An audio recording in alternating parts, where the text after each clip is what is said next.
The research secretary of the Convention People's Party, Kwabena Amoah Ewua Mensah, has raised objections about the National Identification Authority system of capturing data, but noted that the CPP was in support of the single national database.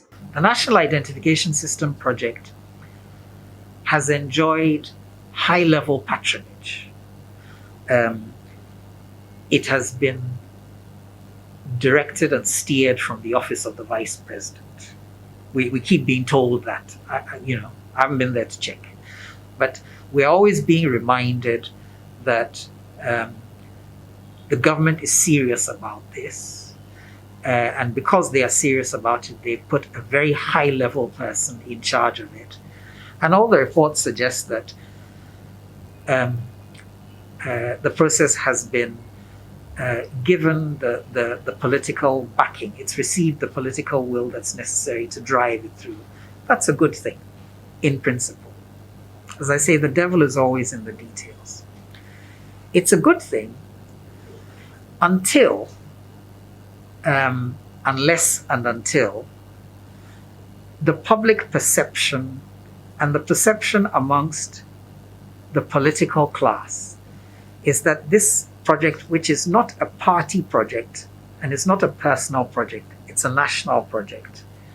If the perception becomes that it is one individual's property or one group of individuals' property or one administration's property, then there's a very high risk that there'll be pushback from other political forces. He pinpointed some errors with the Ghana card.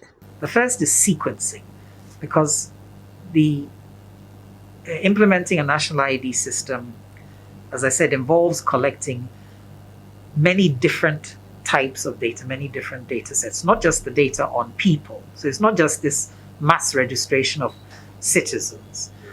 You also need the property data and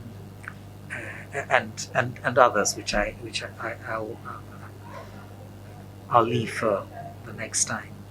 But some of these steps that have been taken have been done in the wrong sequence. I would highlight one.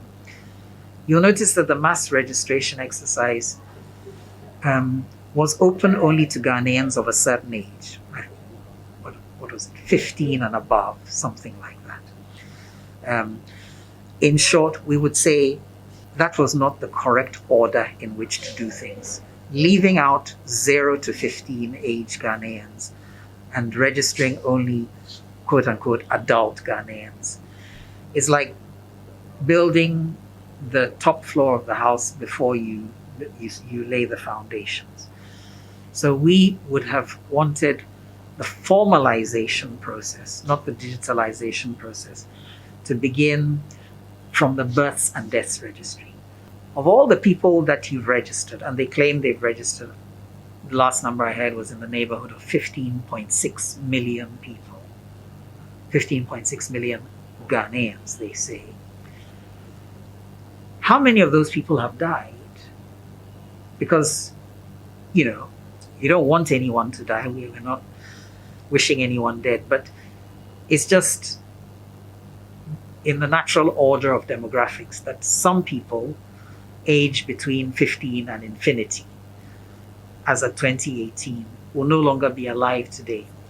How many of those people who have died have had their names either removed from the National ID database or flagged as dead, which is what would happen in the real world?